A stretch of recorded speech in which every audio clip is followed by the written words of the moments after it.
Bethany Diaspora Church ki nung sizraba isilena amarum mapangsing mayambu ahanba magtada Prabhu Jesu Christ gi mingda nung sibigi salam pizari isona ikoi koding magpuloy na bibo isunu ngaksen biba oisunu ngasi Esor gi thauzana mahaki wahai paminaraga puning thogat minabagi matam ikoi bu amu hanna pina bire masigi damakta Esor bu thagat si Sila announcing ngasi ko gi text si 2 Peter chapter 1 gi verses 5 and 6 asini. Masida maruoy na ikoi na yengada basi knowledge, self-control, perseverance, godliness. Knowledge haibadi khangba, khangheiba, self-control. Isana isabu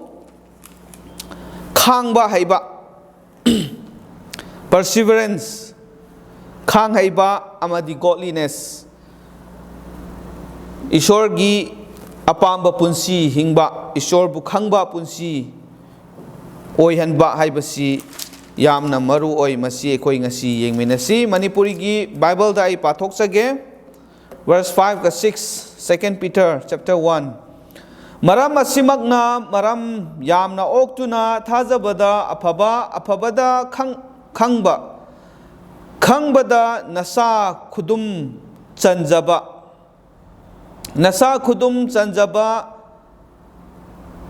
chanjabada khangheibada Esor ningba knowledge khangheiba haibani self control nasa khudum chanba aduga perseverance khangheiba godliness Esor ningba masini aduga verse 6 ta yamna masigi maram masida clear oina yamna mayek sengna aikoi bu uhalle ngasi aikoi mathang yengdringai da ahan bada aikoi da darkar oiba khara ai thamjage madudi karino hairaga Mamangi haptada mamangi message aduda ikoi mathang ikoi taminaraga kari no darkar oibase haibase ikoi ure puning thogan minare masi mayam se ikoi kauba yade tamkhraba lesson sing pamina khraba Esor gi shastra sing ikoi kauba yade madu kaudanaba kari tawgani haiba kanda number 1 reviewing ikoi nauna amuk tamkhraba sing aduda amuk chatpa amuk yengba darkar oye this is important masi yamna important oibani maru oibani the concepts are closely related maramdi takpi riba sing asi yengba matamda yamna amaga ama samnaba yamna naknaba pautak singni aduna review tawba nahan gi ekhoi pabado tambado karino haibado ekhoi yengba darkar oy Ani shubada review tawma matungda kari tawgani reflecting tamkraba lessons sing ado review tawraga loina ukraba matamda laikraba matamda sengkraba matamda ikoi reflect tawgadabani reflect tawba haibse review tawbaga manade review tawba sidi general just ikoi gi lessons sing do kari no haibadu yengba khaktani reflect tawba haibsidi henna manung changmani haibadi lesson sing do amuk nauna magi maramda henna manung changna thijanba masini reflect tawba haibasi this goes a little deeper the word of God becomes assimilated Esor gi wahai do aikoina ningsinglaga masina si haibani si takpani adu erabadi karamhaina masi aigi punsida aigi damakta kanai haina amuk nainaba isai thanta wakhan tawba masi tawgadaba mathau tai ahum subada nang review tawba loire kari no loina thidoe khangdoe reflecting hena manung changna study tawre reflect tawre sengdokre matung aduda tawgadaba ahum suba si karino hairaga registering aina loinamak lesson sing adu ningsing bakhakta nataba kok takhaktan khara laihanba nataba aigi punsida aigi thamoida aigi wakhalda pusallaga madu isallaga thamjanba register tawba asi yamna darkar oye natragadi matam khara lairaga loina mangkhigani matam haubagi matungina atop mayam ama tamsalaba matamda hana tamkhibasing ado tapna mangkhiba yai aduna we need to register them register tawraga thamkhragadi isallaga thamkhragadi madu aina matamda ningsingani matamgi matungina aina madu yenge haiba kanda ekoina uba phangani aduga aigi punsida madu matamgi matungina sijinnaba ngamgani asini register tawgadabase kari no nahan tamkhibado kari no verse 5 ta ubani ekoina ko ahanbada faith thajaba haibani thajaba haibase kari no aikoi pasana khangadabani thajabagi maramda hena thijangadabani loiraga thajaba haibase aikoi gi punsida register tawgadabani aikoi gi nungda laihangadabani ani shubada virtue afaba khudingmak aikoina ama ani ahum mari manga list down tawraga amamam oina fajana reflect tawraga study tawraga khangraga senghallaga madugi matungda afaba makai ado aikoi punsi asida aikoi gi thamoi koi gi wakhalda register tawgadabani thamjangadabani madu aikoi gi part of life oihangadabani ahum subada knowledge khangba haibani khangheiba knowledge is very important knowledge haibasi yamna darkar oibani khangheiba haibasi khangheiba haibasi yaudragadi aikoi gi damakta mapung phaba ngamde example isor gi wahai asisu khangdragadi aikoi christian gi punsi karmaina hingani isor gi aningba karino isor gi apamba karino su haiba aikoi khangaroi aduga khangheiba haibase isor gi maram sida laitragadi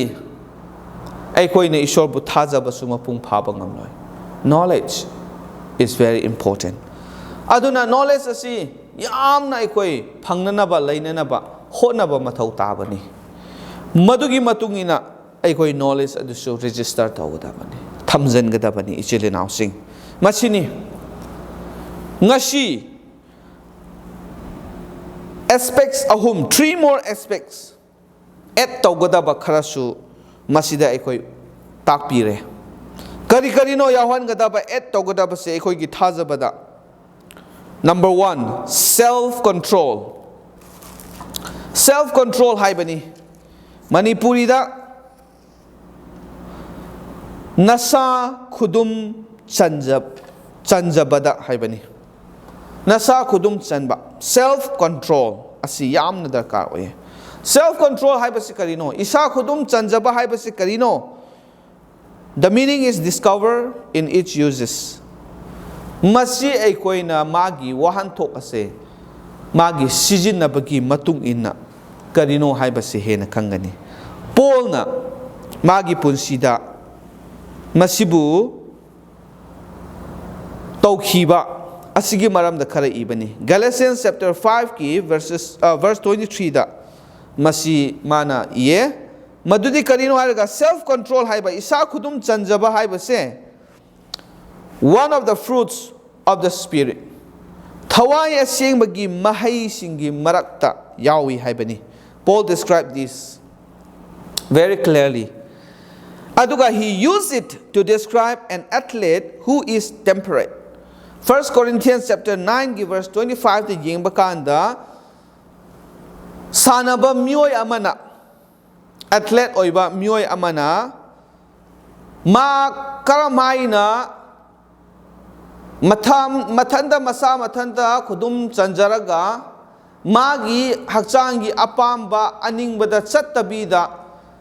mai paknanaba sports adugi mana sanariba masana adugi rules ki matung ina mahak leiraga aduga masasu fit oihanba oinanabagi damakta honaba madu magi damakta apanba oirakadaba khudingmak mana inthok thanamlaga masa mathanda khudum chanjaraga chatpa adugumna Apostle Paul na 1 Corinthians chapter 9 verse 25 ta smaina takpi bani. This can occur only if we have joint action. Masi karmai na oithokpa yagani haiba kanda aikoi thawai asing bagi thabak asi darkar oibani. Aikoi na khaktang tawba ngamloi. Self control haibasi yamna lubani isa ithanta khudum chanjaba haibasi ko maramdi hakchang gi apamba yamna laibani aduna madugi mapung phaningai isana ithanta khudum chanjaba ngamnana ba thawai aseng bagi thabak thawai aseng bagi pangbi base maru oibani chirenaw sing the work of the believer in controlling himself aduga aikhoina kari tawgani thawai aseng bagi pangbi bagi mapalna aikoi thajaba mi singnasu isana isagi apamba bu khudum chanjaba masingamna ba hotna ba darkar oibani aikoi di karisu hotna draga thawai aseng mana aibu pangbi sunu haibasu oithokpa yade aduna thawai aseng bagi thabak aikoi gi thabak aikoi na tawgadaba thawai aseng mana tawgidaba pangida bigadaba do chatminagadabani masi yamna maru oi ani shubada aikoina et tawgadaba hapchangadaba sikarino perseverance khangheiba haibani khangheiba se english ki maronda di magi tongan ba wahai yamna laye manaba example patience haibase ko patience haibase su khangheiba aduga endurance haibasisu khangheibada yaubani manai aduga perseverance ahum thokna khoina uba yai patience haibasi kari haisira ngaiba kanba nangi apamba aningba do mapung phanana bagi damakta phangnana ba oinana bagi damakta khangba ngaiba kanba asi patience kaupani aduga ani subada endurance haibasi magi wahan thokse karino haiba kanda nangna phangadaba nangna pamba nangna oihaningba nangna tawningba amma tanaba matamda awaba kaya thengnaba awaba mayam asi lakpa athemba haigadra testing changyeng kaya lakpa adum mayam adubu thengnaraga give up tawdaba sublep taba tattana adum honaraga chatpa adubu endurance kaubani ahum subada perseverance khangheiba haibasida loina subchan khare masini khangheiba haibasi araiba thabak nate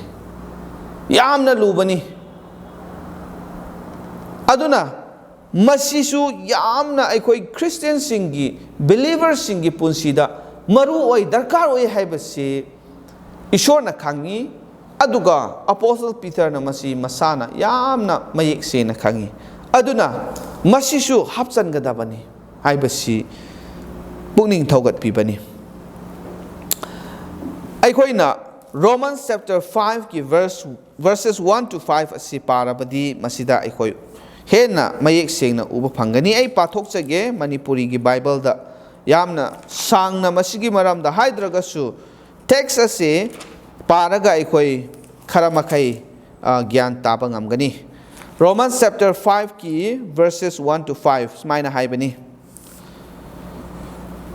maram aduna aikoi bu thajabagi mapana chumhan birabanina aikoi gi ibungo Jesu Christ gi mapana aikoi Esorga ingthana leire aikoina lepchariba thaujan asida thajabana mahakki mapana changjafam phangjare amasung Isorgi matik mangan adu phangani haina asa tauba maramna haraujai. Verse 3 da masida natana aikoigi masida natana aikoigi awa anadasu chauthokjai maramdi aikoina khangi madudi awa ana khangheiba thokhalli. Khangheibana chang yenglaba gun aduga chang yenglaba gunna asa aduga asana ningba kaihande maramdi aikoida pibikhraba thawai asengba adugi mapana aikoigi thamoida Isorna mahaki nungsiba haithabire haibani. Tribulation produces perseverance. Awana kaya asina perseverance asi pokhalli haibani. Maramdi khangheiba haibasi awana thengnadragadi khangheiba maramse karisu laite magi wahanthok laite aduna awana leiba matamda perseverance haibasi aikoina exercise tawbani apply tawbani masi thokhalakpani aduga perseverance khanghebasina kari pa haiba kanda character lamchat haibasi afaba lamchat adu perseverance khanghebasina amuka thokhanbani aduga character aikoigi lamchat sajat asina kari thokhalle haiba kanda hope asa haibani ngasai koi pakibado yamna mayek singbani ko khangheibana changyinglaba gun perseverance aduga changyinglaba gunna asa haibani asa asi character asina amu pokhalli masini sida nausing perseverance yamna ekoi gi punsida darkar oye masi ekoi karamaina hena masigi maram asida khanglaga masi ekoi karamaina apply tawsige haibasi ekoi munna khanbada mathau tabani perseverance haibasi Christian ekoi gi punsida yamna maru oy maramdi kanagumba amana nangbu thina nganglakpa yai aduga sumdaba kaya aranba kaya na nangbu maran siba yai aduga ot naiba yai awaba tahanba yai madu matam adudani perseverance lakadauri basi adumaina aikoi khuding mak ase mayok naba ngamna naba perseverance khangheiba si mathau tabani ahum subada godliness haibani godliness Esor ningba haibasi karino Acts chapter 10 ge verses 2 ga 7 asida aikoini yengba kanda godliness kauba nupa ama Rome gi sebai amagi matangda aikoina paba kanda uba phangbani mahak asi karamba mino haiba kanda devout men Esor yam ningba haibani godly oiba nupa ama oye haibasi ekoina oi ani shubada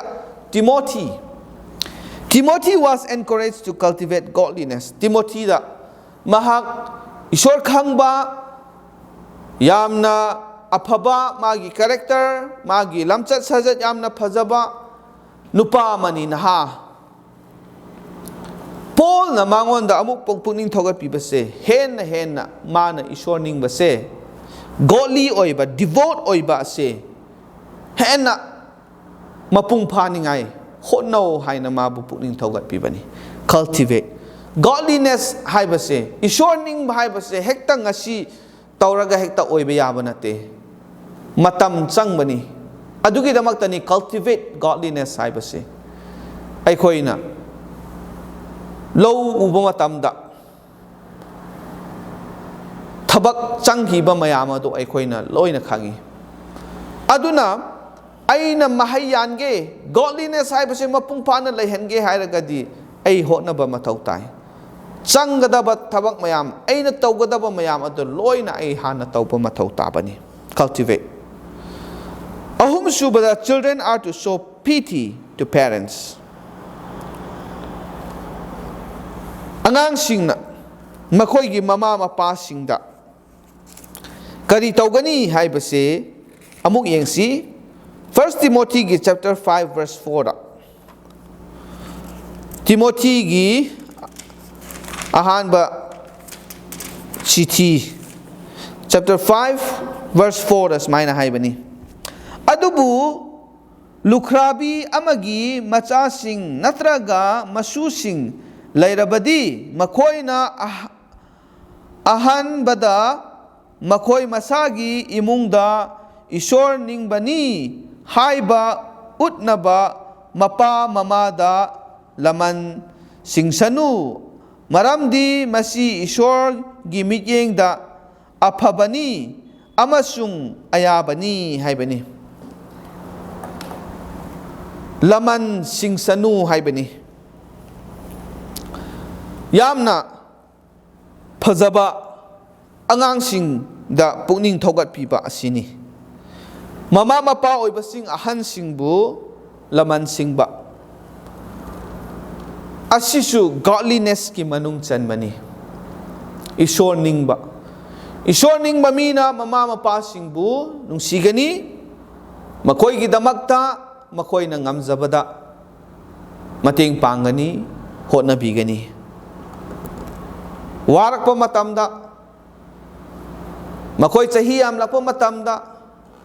ꯃꯈꯣꯏ ꯃꯁꯥ ꯃꯊꯟꯇ ꯍꯣꯠꯅꯕ ꯉꯝꯂꯛꯇꯕ ꯃꯇꯝꯗ ꯑꯩꯈꯣꯏꯒꯤ ꯃꯇꯦꯡ ꯗꯔꯀꯥꯔ ꯑꯣꯏ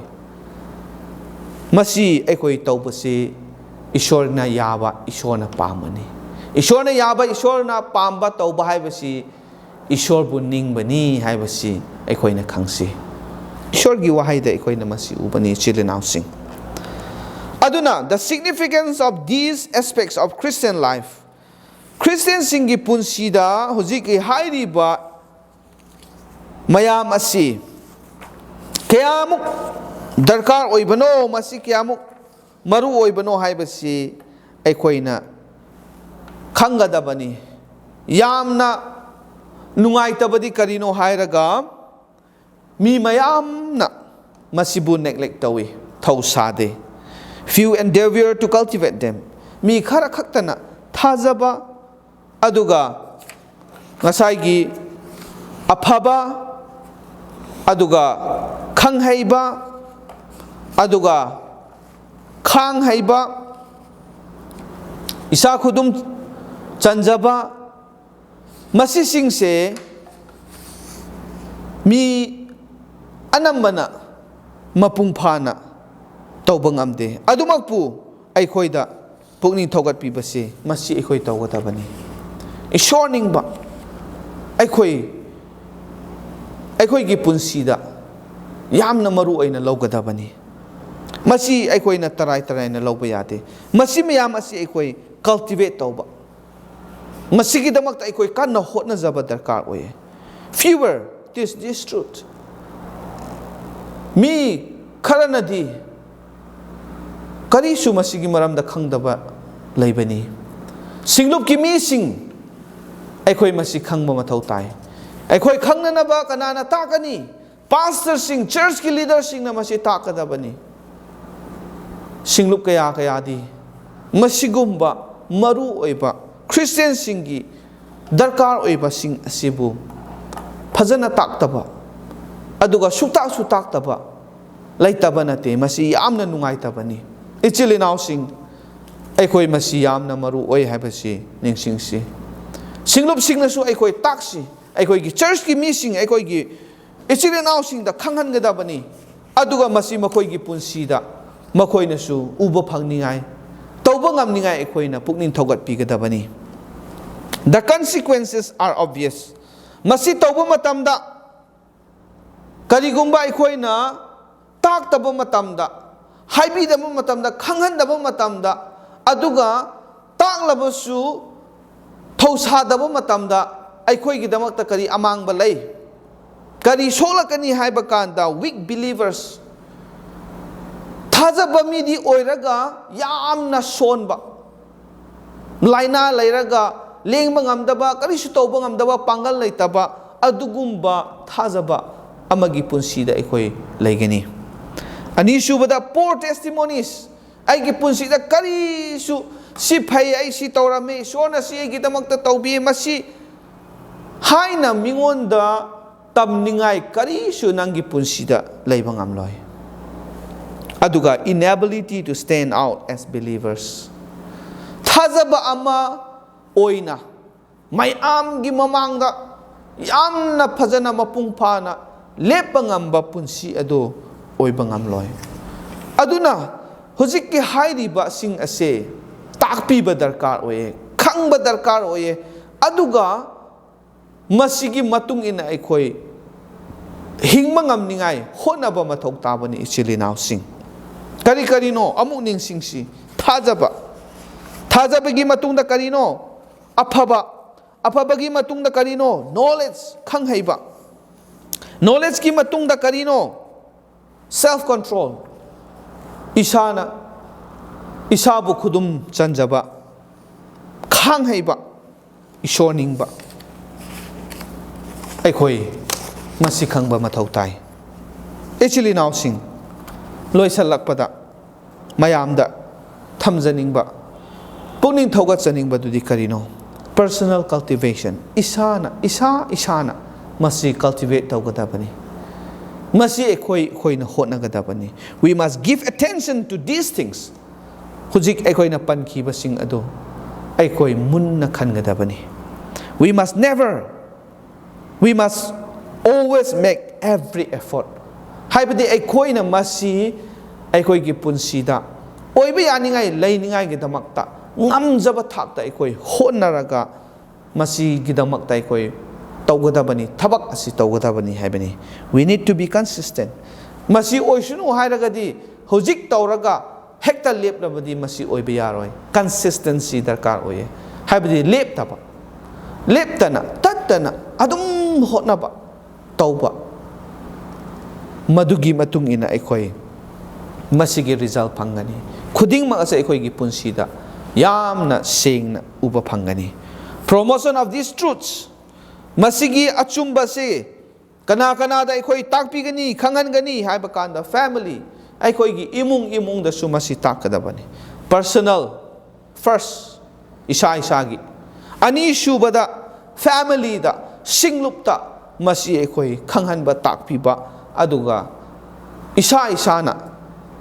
ekhoi honaba mathau tabani aduga mayam nasu masi lainanaba pukning thogat pigadabani pondering and praying ekhoi masigi maramda phajana khanthasi aduga parthana su tausi maramdi phajana munna khallaga masi ekhoina yamna maru oibani haina laudragadi oiba yaroi ngamsungam loi aduga khanba khakta nate parthana su darkar oye parthana maramdi Esor gi pangpi mathau tapani maramdi masi se aikhoi gi punsida leihange oihange haibase pamlabasu masi thabak ta tawrapakanda laidabani yamna lubani aduna Esor gi pangbiba darkar oye Esor na ekhoi khoding maki mathakta mahaki thaujal mahaki nungsiba asi hapiduna pibiduna ekhoi gi punsida khoding mak asi ekhoi mathang loina ekhoi gi punsida hapchanba ngamba register tawba ngamba aduga thabak ta pangthokpa ngamba mapung phaba Christian sing thajaba sing adu oihanbibo isunu haibase hairaga matang asida loisinjage Esor na ekhoi khoding maki mathakta hena borpina bibo isunu Esor da haijasi